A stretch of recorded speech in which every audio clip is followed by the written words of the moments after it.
జోహార్ మాణిక్యమ్మ. కొనసాగిద్దాం ఆమె ఆశయాలను.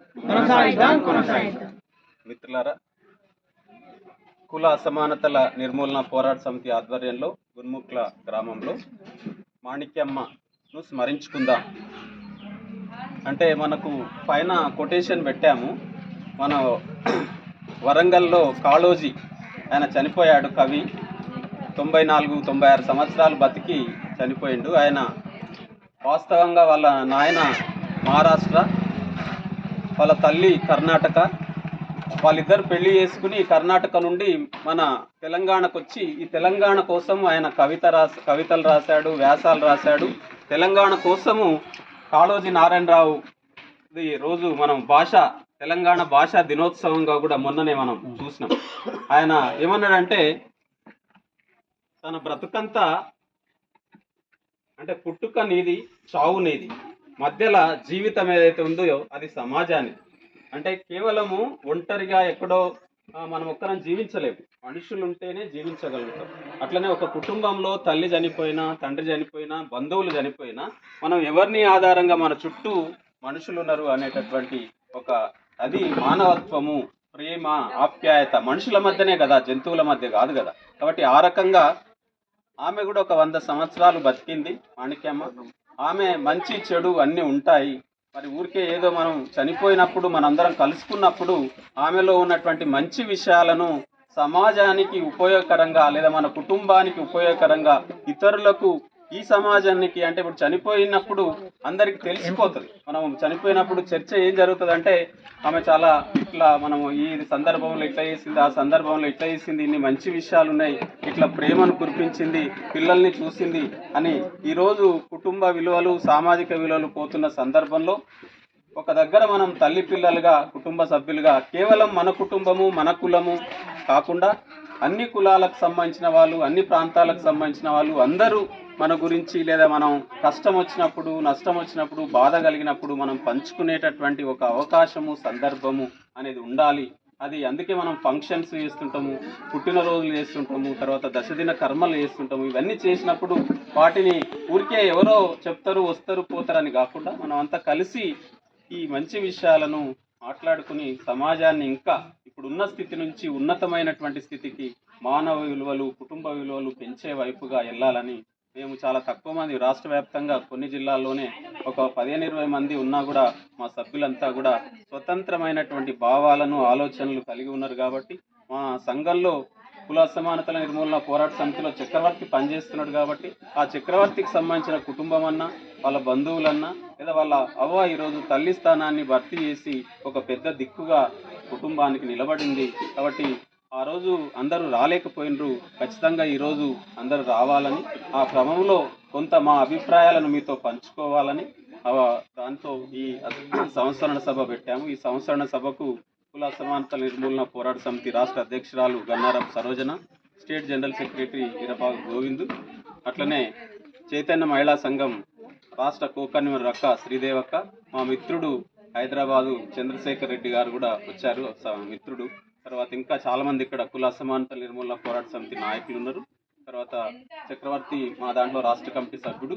వీరందరూ కూడా చక్రవర్తి వాళ్ళ నాన్న కానీ, చిన్నాన్న కానీ, తర్వాత వాళ్ళ చిన్నమ్మలు, తర్వాత అక్క వాళ్ళు, తర్వాత బంధువులు చాలామంది, వీళ్ళందరూ ఈ గున్ముక్ల గ్రామం అంటే నాకు చాలా ప్రేమ. ఎందుకంటే నేను మొట్టమొదటిగా ఉద్యోగంలోకి వచ్చినప్పుడు ఈ గ్రామంలోనే టీచర్గా పనిచేశాను 3 సంవత్సరాలు.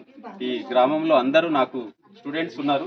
అట్లా చక్రవర్తి, తర్వాత వాళ్ళ తమ్ముడు అంజనేయులు కానీ, తర్వాత వీళ్ళందరూ కూడా నాకు స్టూడెంట్సే, చాలామంది ఉన్నారు. కాబట్టి ఈ గ్రామానికి వచ్చినప్పుడు నా సొంత ఊరికి వచ్చినట్టు, అదేవిధంగా నా సొంత బంధువుల దగ్గరికి అంటే నేను ఎక్కువ అంటే కుటుంబము ఎట్లా అయితే ఉంటుందో పిల్లలను, తర్వాత స్కూల్ను ఇది ప్రేమిస్తాను, వాళ్ళ గురించి ఎక్కువ ఆలోచిస్తాను. కాబట్టి ఆ రకంగా గున్ముక్ల గ్రామానికి రావడం అంటే నాకు చాలా సంతోషం. అవ్వతోనూ కూడా నేను చాలాసార్లు మాట్లాడాను. ఎప్పుడు కలిసినా కూడా ఆమె చక్రవర్తి గురించి, పిల్లల గురించి, వీళ్ళను మంచిగా తీర్చిదిద్దాలి, భవిష్యత్తులో వాళ్ళు మంచి స్థాయిలో ఉండేటట్టుగా మీరు చెప్పాలి అని ఆమె నాకు ఎప్పుడు చెప్పేది. ఆ రకంగా మనమంతా తల్లి పిల్లల్లాగా కలిసి మాట్లాడుకోవాలనే తప్పితే ఏమి లేదు. ఈ అంటే మనకు సాంప్రదాయాలు వచ్చాయి, అట్లనే మనం వెనుకటికున్నటువంటి వాటిని ఎన్నిటినో తొలగించుకుంటూ వస్తున్నాం. అంటే మన అభివృద్ధికి మన అవకాశాలకు వచ్చినప్పుడేమో వాటిని పాటిస్తున్నాం. అట్లనే మనకు ఈ సాంప్రదాయం పేరుతో మన వెనుకబాటుతనానికి లేకపోతే మనకు అడ్డంకిగా ఉన్నటువంటి వాటిని అట్లనే కొనసాగిస్తున్నాము. సరే, ఆలోచనలు తర్వాత అభిప్రాయాలు భావాలు వ్యక్తులుగా మారినప్పుడు మారుతుంటాయి. మారినప్పుడు ఏంటంటే మనం ఒకటే విలువ, ఆ వ్యక్తి యొక్క అభిప్రాయాన్ని భావాన్ని గౌరవించాలి. ఇప్పుడు చక్రవర్తి కొన్ని ఆలోచనలు చేస్తున్నారు, అవకాశం మీరు ఇవ్వాలి. అంటే మనము ఎప్పుడు కూడా ఇట్లా లేదు పరిస్థితులు. అంటే సమయానికి సందర్భానికి అది మనకు ఉపయోగపడుతుందా లేదా, అది సమాజానికి కూడా ఉపయోగపడుతుందా లేదా, సమాజానికి అభివృద్ధి తీసుకొస్తుందా లేదా, ఏం చేస్తుంది అంటే మనం ఈ విధంగా ఆలోచించకపోవడం ద్వారా మన మెదళ్లలో ఎంతో వేల సంవత్సరాలుగా ఈ వెనుకబాటుతనాన్ని, తర్వాత చెడును, తర్వాత రకరకాల అభిప్రాయాలను భావాలనన్నీ కూడా పెట్టారు. వాటి నుంచి మనము బయటపడాల్సినటువంటి అవసరం కూడా ఉంది. ఈరోజు మహిళలు చాలా కుటుంబానికి కానీ సమాజానికి కానీ వాళ్ళ సేవ శ్రమ చాలా ఇంపార్టెంట్, ముఖ్యమైనది. కానీ వాళ్ళను సాంప్రదాయం పేరుతో పరిమితం చేయడం, ఇప్పటికి చట్టంలో ఇప్పుడు ఏముంది మనకు, ఒక తండ్రికి ఒక పురుషుడు తర్వాత ఒక మహిళ ఇద్దరు, అంటే ఆడపిల్ల పుట్టిందంటే ఆడపిల్లకు సెకండరీ, మరి ఇద్దరికి సమానమైనటువంటి అక్క రేజ్ చేసిన అదే సమాజంలో ఎందుకు వాడి దగ్గరికి రానియర్ అన్నప్పుడు ఈమె వారసురాలు కాదు.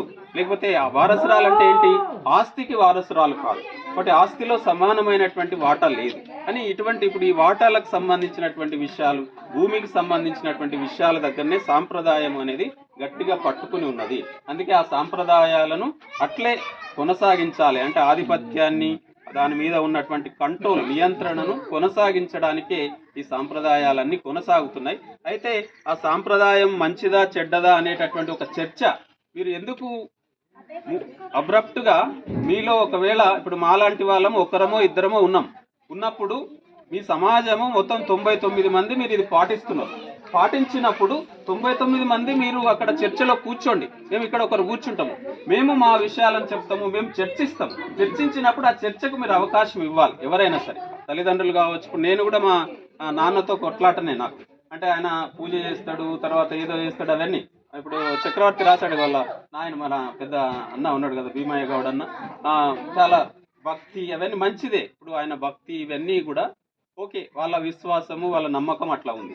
ఇప్పుడు ఏమంటారు, తల్లిదండ్రులు కొడుకులను తర్వాత పిల్లల్ని అంటారు, కానీ ఈ వాళ్ళ యొక్క విశ్వాసాలను వాళ్ళ నమ్మకాలను కనలేరు కదా. అట్లనే ఇవన్నీ విశ్వాసాలు నమ్మకాలు పక్కకు పెట్టండి. పోనీ ఇప్పుడు చక్రవర్తి మంచిగా చెప్పినట్టుగానే దేవునికి పూజ చేసి ఈరోజు గుండు చేయించుకుని అన్నీ చేసిన తర్వాత మంచిగా తాగి తర్వాత ఇంకా ఏదో చేసి సమాజంలో కూడా చేసినా కూడా అక్కడ ఆమోదిస్తున్నాం మనం. ఇక్కడికి వచ్చేసరికి ఇది చేస్తే చాలు, మిగతా ఏం చేసినా పర్వాలేదు. అంటే నువ్వు మంచిగా ఉండాలిరా, నువ్వు అమ్మాయి పట్ల మంచిగా ఉండాలి, అమ్మాయిని నువ్వు చేయొద్దు, లేదా బయటికి వెళ్ళి నువ్వు అట్లా చెడు పనులు చేయొద్దు, లేకపోతే బయటికి వెళ్ళి ఇట్లా చేయొద్దు అనేటటువంటి విలువలను కానీ ఇవన్నీ మనం భక్తిలో ఎందుకు లేవు, సాంప్రదాయంలో ఎందుకు లేవు, ఇవన్నీ కూడా మనం చెప్పుకోవాల్సినటువంటి, ఎక్కడో ఒక దగ్గర చర్చ చేయాల్సినటువంటి, లేదా కంట్రోల్ చేయాల్సినటువంటి, లేకపోతే కుటుంబంలో అయినా ఒక ఐక్యంగా కలిసి మాట్లాడుకునేటటువంటి, అంటే తల్లిదండ్రులు, మన అక్క చెప్పింది, తల్లిదండ్రులనే గౌరవించేటటువంటి ఆస్తులు అంతస్తులు అన్నీ తీసుకుని అన్నదమ్ములు, అక్క చెల్లెండ్లు, తల్లిదండ్రులు, ఈరోజు భార్య భర్త, ఈ సంబంధాలన్నీ ఎట్లా అయిపోతున్నాయి, మానవ సంబంధాలు, ప్రేమలు, ఆప్యాయతలు. ఒక గ్రామం అంటే మా గ్రామానికి సంబంధించిన వ్యక్తి అనే గౌరవం కానీ గుర్తింపు కానీ ఇవన్నీ పోతున్నాయి. మరి పోయేటప్పుడు దీనికి బాధ్యత ఎవరు వహించాలి? మళ్ళీ ఎక్కడో ఒక దగ్గర మనం అందరము కూడా దానికి బాధ్యత పడాల్సినటువంటి అవసరం ఉంది. ఆ బాధ్యతలోంచే మనము ఈ రకమైనటువంటి చర్చలు, వాదనలు, సభలు చేసుకోవాల్సినటువంటి అవసరం ఉందనే అభిప్రాయంతో ఈ చిన్న, అంటే ఈ ఎవరితో మీకు మీ సాంప్రదాయము మిమ్మల్ని వ్యతిరేకించడం కాదు, ఇది వేల సంవత్సరాలుగా జరుగుతున్నటువంటి చర్చనే. చాలామంది పెద్దవాళ్ళు, మనకు ఎంతో మహనీయులు కూడా, బుద్ధుడు, పూలే, అంబేద్కరు, ప్రపంచవ్యాప్తంగా మార్క్స్, ఇట్లా గ్రామ్సీ, ఎంతోమంది మహనీయులు, మరి వాళ్ళంతా చెప్పిన విషయాలను మనం తీసుకునేటప్పుడు మరి ఈ విషయాలు పట్ల వాళ్ళు గొప్పవాళ్ళు కాబట్టి వాళ్ళు చెప్తే ఓకే అని, అదే మనము కింది స్థాయిలో మాట్లాడినప్పుడు నీదెంత అని మనం తమ్ముళ్ళుగా లేకపోతే పెద్దవాళ్ళుగా మనం ఆధిపత్యం అనేది కాకుండా ఒక చర్చ, ఒక ఇది రావాల్సినటువంటి అవసరం ఉంది.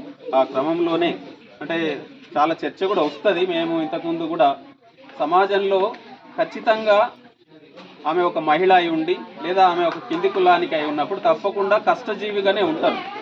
ఆ కష్టము తర్వాత ఈ 100 సంవత్సరాలలో కనీసం 60-70 ఏళ్ళు ఆమె ఈ సమాజంలో భాగంగా ఎంతో మందితో మాట్లాడడం కానీ, అందరితో సంబంధాల్లో ఉండడం కానీ, ఈ గ్రామంలో ఆమె ఏమి మంచిగా ఉంది, లేకపోతే ఆమె ఏం చెడు ఉంది, లేకపోతే ఏంది అని ఆమె యొక్క నడిచొచ్చినటువంటి మార్గాన్ని, ఆమె జీవించినటువంటి కాలాన్ని మనం తప్పకుండా మాట్లాడుకోవాల్సినటువంటి అవసరం ఉన్నది. ఎవరైనా పుట్టడము చావడం అనేది అందరికీ వస్తుంది, కానీ ఈ పుట్టుక గిట్టుక మధ్య ఉన్నటువంటి కాలం ఏదైతే ఉందో ఇది ఎవరి జీవితంలో వాళ్ళు ఎంత మంచి ఉన్నది అనేది మనం అందుకే ఆ మంచిని సమాజానికి పంచి చెడును తనలోనే తీసుకెళ్ళి ఎవరైనా వ్యక్తిగా తీసుకెళ్ళి మంచిని సమాజానికి పంచి ఇంకా మంచి అన్నది పెంచుమన్నా అని మన గురజాడ అప్పారావు అన్నట్టు అంటే మంచి స్థితిని మనము సమాజంలో కలిగించాలి. మరి అవ్వలో కూడా ఎన్నో మంచి విషయాలు ఉంటాయి. ఆ మంచి విషయాలు ఎవరు పాటించినటువంటి విషయాలు, ఆచరించినటువంటి విషయాలు ఉంటాయి. వాటన్నిటిని కూడా సమాజపరం చేయాలి. చనిపోయినప్పుడు సమాజంలో భాగం చేయాలి. సమాజం ముందుకెళ్ళడానికి ఆమె యొక్క కృషి, ఆమె యొక్క జీవితము కూడా తోడ్పడాలి. మన కుటుంబము ఎట్లనో గ్రామము తర్వాత మొత్తం దేశంకి కూడా అవసరమైనటువంటివి ఉంటాయి. కాబట్టి ఇంకా చాలామంది ఈ చరిత్రలన్నీ అంటే ఒక మంచి విషయాలన్నీ కూడా మరుగున పడిపోతున్నాయి. కాబట్టి వీటిని ముందుకు తీసుకురావాల్సినటువంటి అందరికీ తెలియజెప్పాల్సినటువంటి అవసరం ఉంది. కాబట్టి మంచి విషయాలను మాట్లాడుకోవడానికి, మన బాధలను, మన కష్టాలను, మన కన్నీళ్లను ఒకసారి పంచుకోవడానికి ఇటువంటి సంస్మరణ సభలు జరపాలని ఆ క్రమంలోనే ఈ సభ చేయడం అనేది జరిగింది. అంతేగాని ఎవరికి వ్యతిరేకమైనది కాదు. ఇది ఎవరి ఆలోచనలు వాళ్ళు పంచుకోవడానికి సంబంధించిందే అనేటటువంటి విషయాన్ని మీరందరూ దృష్టిలో ఉంచుకుని సరోజనక్క అన్నట్టు ఈ సంస్మరణ సభకు తర్వాత చక్రవర్తి యొక్క అభిప్రాయాలను, భావాలను మీరు ప్రజాస్వామ్యయుతంగా గౌరవించినందుకు, ఈ అవకాశాలు మీరు కల్పించినందుకు మీ కుటుంబానికి పేరు పేరున మీ అందరికీ కూడా మా అభిప్రాయాలను, మా చర్చను అంతా కూడా మీరు విన్నందుకు, ఈ అవకాశం కూడా కల్పించినందుకు మీ అందరికీ కూడా కుల అసమానతల నిర్మూలన పోరాట సమితి నుండి పేరు పేరున వందనాలు, కృతజ్ఞత అభివందనాలు తెలియజేస్తూ ముగిస్తున్నాను.